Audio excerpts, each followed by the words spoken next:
नमस्कार। आज के इस एपिसोड में एक ऐसी विधानसभा की बात करेंगे जहां दोनों ही दलों ने अपने प्रत्याशी तय कर लिए हैं और कमाल की बात यह है कि दोनों ही दलों ने अपने प्रत्याशी बदल दिए हैं। नए चेहरे दिए गए। नए चेहरों में एक चेहरा जो कांग्रेस की तरफ से आया है वो उस विधानसभा का सबसे अनुभवी राजनीतिक परिवार से जुड़ा हुआ हिस्सा है। उस विधानसभा में जो सबसे पुराना राजनीतिक परिवार है उस परिवार से कांग्रेस के प्रत्याशी निकल कर आए हैं, तो उनके सामने जो भारतीय जनता पार्टी का चेहरा उतरा है उस चेहरे की उस क्षेत्र में एक बहुत बेहतरीन समाज सेवी के तौर पर पैठ है।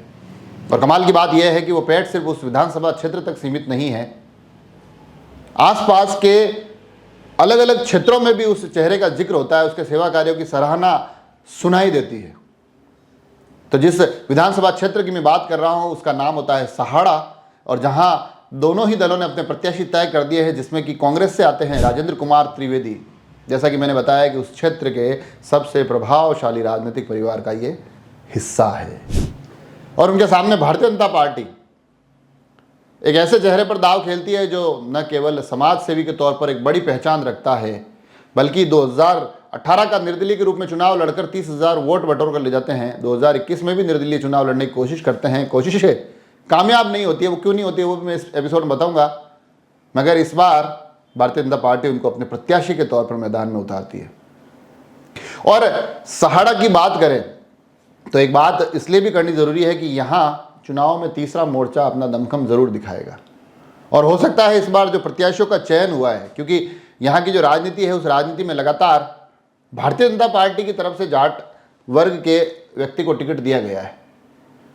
इस बार ऐसा नहीं हुआ है तो ये मान के चलिए कि आरएलपी ने पिछली बार 12,000 वोट यहाँ बटोरे थे, इस बार उस संख्या में बढ़ोतरी हो सकती है। और यहाँ का मैं आपको थोड़ा सा अगर जातीय समीकरण भी बताऊं तो जाट वोटर यहाँ सबसे ज़्यादा बताए जाते हैं। और उसके बाद अलग अलग जो वर्ग हैं उन सभी का ऐसा तालमेल है कि सभी जातीय समीकरण यहाँ समान रूप से स्थापित हो जाते हैं। अलग अलग जातीय वर्गों का इसमें प्रभाव यहाँ दिखाई देता है, जिसमें कि ब्राह्मण भी दिखाई देते हैं, राजपूत भी दिखाई देते हैं, गुर्जर, गायरी, कुमाऊँ समाज का भी प्रभाव है, SC/ST वर्ग का भी एक अच्छा खासा असर दिखाई देता है। तो कुल मिलाकर एक ऐसी विधानसभा है जहाँ अलग अलग जातियों का पर्याप्त प्रतिनिधित्व यहाँ वोट बैंक के रूप में दिखाई देता है। और चुनाव के जो थोड़े से मैं परिणाम आप तक पहुँचाऊँ तो अगर मैं ये कहूँ कि यहाँ कांग्रेस का जो थोड़ा ज़्यादा असर रहा है तो ये गलत नहीं होगा। मैं अगर सिर्फ गत 2 दशक के आंकड़े उठाऊं, 2023 को एक शुरुआत का केंद्र बनाऊं, तो 2023 से लेकर 2021 तक यहाँ चुनाव हुए, क्योंकि यहाँ उपचुनाव भी हुआ है। तो उन आंकड़ों में 4 बार 2003, 2008, 2018 और 2021 का उपचुनाव, ये 4 कांग्रेस जीती है। मात्र 2013 का एक चुनाव जो था वो भारतीय जनता पार्टी के प्रत्याशी जीते हैं। तो कुल मिलाकर अगर इसको आधार बनाया जाए तो कांग्रेस के लिए ये हमेशा सीट फेवर वाली रही है, कांग्रेस की पसंदीदा सीट इसको कह सकते हैं। और अगर इस राजनीतिक दौर की बात करूं तो कांग्रेस के लिए एक चेहरे का जिक्र करना बड़ा जरूरी होता है, कैलाश चंद्र त्रिवेदी। जी हाँ, जो कांग्रेस के प्रत्याशी है उनके भाई, वो इस क्षेत्र से लंबे समय तक राजनीतिक केंद्र रहे, तमाम चुनाव लड़े, अधिकांश जीते, मगर 2018 का चुनाव जीतने के बाद इस क्षेत्र के लिए एक दुखद खबर आती है, कैलाश चंद्र त्रिवेदी का निधन हो जाता है। विधानसभा उपचुनावों के लिए तैयार होती है, उपचुनाव विधानसभा में होते हैं। 2021 के जो विधानसभा के उपचुनाव होते हैं उसमें कैलाश चंद्र त्रिवेदी की धर्मपत्नी गायत्री देवी त्रिवेदी को यहां से प्रत्याशी बनाया जाता है। और गत 20 सालों का अगर मैं पैमाना बनाया है तो उसमें जो वोट का अंतर रहा है वो कई बार कुछ कम, कई बार ज़्यादा रहा है, मगर जो सबसे ज़्यादा रहा वो उपचुनाव में दिखाई देता है। तकरीबन 42,000 वोटों से जीतकर गायत्री देवी विधानसभा जाती है। 2023 में वापस चुनावों की दौड़ में कांग्रेस की तरफ से भी अलग अलग चेहरे थे, भारतीय जनता पार्टी की तरफ से भी अलग अलग चेहरे थे।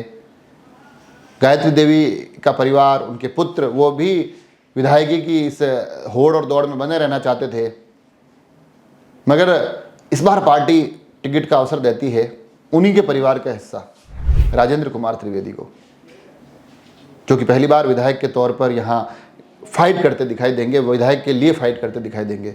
और जो दूसरा चेहरा है लादू लाल पीतलिया, कोरोना काल जो आया था जिसमें अलग अलग जगह से कई समाज सेवियों द्वारा सेवा के अलग अलग दृश्य आए हैं। यकीन मानिए, अगर लादूलाल पीतलिया के उस दौर के कार्यकाल देखे जाए तो वो सबसे बेहतरीन साबित होते हैं।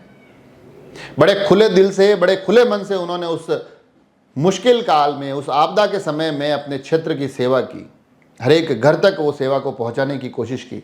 बताया जाता है कि मेडिकल के क्षेत्र में भी, चिकित्सा सेवाओं को लोगों तक पहुंचाने के लिए भी लादूलाल पीतलिया लगातार डटे हुए हैं, अड़े हुए हैं। गौ सेवा के रूप में भी बड़े पहचाने जाते हैं। उनके तमाम अलग अलग कई बार विजुअल्स आते हैं जिनमें वो गौ माता के साथ दिखाई देते हैं। कुल मिलाकर जो छवि है वो छवि समाज सेवी की है, गौ भक्त की है। मगर जो किस्सा मैंने शुरू में कहा था कि मैं बाद में सुनाऊंगा, 2018 का ये उपचुनाव, 2018 का विधानसभा चुनाव ये लड़ते हैं, निर्दलीय के रूप में लड़ते हैं। और 2018 के चुनाव में भाजपा और कांग्रेस के बीच का अंतर ज़्यादा नहीं होता है। मात्र 7,000 वोटों से कांग्रेस वो चुनाव जीतती है, मगर लादूलाल पीतलिया 30,000 के आसपास वोट निर्दलीय के रूप में ले जाते हैं। आप समझ सकते हैं कि परिणामों को कितना ज़्यादा उन्होंने प्रभावित किया। 2021 आता है, उपचुनाव की आहट होती है। उपचुनाव में भारतीय जनता पार्टी से ये टिकट की कोशिश करते हैं, टिकट मिलता नहीं है, टिकट कट जाता है। भारतीय जनता पार्टी रतनलाल जाट पर अपना दाव खेलती है। कांग्रेस से, जैसा कि मैंने कहा, गायत्री त्रिवेदी चुनाव लड़ती है। लादूलाल पीतलिया निर्दलीय के रूप में फॉर्म भरते हैं। वो फॉर्म भरते हैं, भारतीय जनता पार्टी को पता होता है कि हमारे लिए स्थितियाँ परिस्थितियाँ वैसे ही अनुकूल नहीं है। लादूलाल पीतलिया की उपस्थिति इसको और भी मुश्किल बना लेगी। इस दरमियान कर्नाटक से कुछ खबरें आती है। खबरें इनके जो व्यापारिक प्रतिष्ठान हैं कर्नाटक में, इनका व्यवसाय है, उन व्यवसायों पर छापों की खबरें आती है। इनकम टैक्स की रेड होती है। ये मुश्किलों में फंसे दिखाई देते हैं। ये घटनाक्रम कर्नाटक में चलता है। दावेदारी वो अपनी यहाँ छोड़ देते हैं। अब इनका कनेक्शन क्या है इतना समझना मुश्किल भी नहीं है। खुलकर कोई कुछ बताता नहीं है, मगर ये चीज़ें छिपी रहती नहीं हैं। तो बड़े घटनाक्रम देखे। 2018 में इन्होंने भारतीय जनता पार्टी को हराया। 2021 में इनकी दावेदारी को भारतीय जनता पार्टी ने हराया। मगर हार जीत के ये तमाम समीकरण 2023 आते आते सद गए हैं। अब दोनों एकजुट हैं। भाजपा ने पीतलिया को अपना लिया है। पीतलिया भाजपा के साथ मुस्कुराकर खड़े दिखाई देते हैं। भाजपा 2018 का दंश भूल गई है। पीतलिया 2021 का दबाव भूल गए हैं और अब चुनाव में प्रत्याशी के तौर पर उतर रहे हैं। और जो मैंने कहा था ना कि दोनों तरफ से प्रत्याशी तो तय हो गए, मगर यहाँ तीसरा मोर्चा बड़ी महत्वपूर्ण भूमिका निभाएगा। वो तीसरा मोर्चा होता है आरएलपी। 12,000 वोट वो उपचुनाव में लेके चले गए थे, और वो भी उस परिस्थिति में जब वहाँ पर भारतीय जनता पार्टी की तरफ से जो चेहरा था वो जाट समुदाय से आता था। तो ऐसी स्थिति में जब अब दोनों ही तरफ से उस एक वर्ग का चेहरा नहीं है, तो आरएलपी अपनी और भी प्रभावी भूमिका की उम्मीद कर रही होगी। आरएलपी का प्रत्याशी यहाँ दिखाई देगा और ये तय मानिए कि परिणामों को बहुत ज़्यादा प्रभावित करता दिखाई देगा।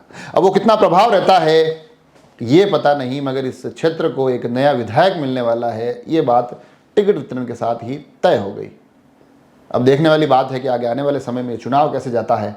एक राजनीतिक परिवार अपनी प्रतिष्ठा को बनाए रखता है, या फिर एक सामाजिक चेहरा इस चुनावों में राजनीतिक रूप से सफलता प्राप्त कर लेता है, या फिर कोई तीसरा मोर्चा इन दोनों ही दलों को थोड़ा नीचे की तरफ धकेल कर एक नंबर पर खड़ा दिखाई देता है। उस पर भी हमारी नज़र बनी रहेगी। मगर हमने ये कोशिश की है कि थोड़े से आपको यहाँ के जातीय समीकरण समझाए, थोड़े से राजनीतिक दाव पे समझाए, थोड़े से प्रत्याशियों के हालात समझाए, उनके जुड़ाव समझाए, और पर्दे के पीछे की राजनीति के भी कुछ दृश्य आप तक लेकर आए।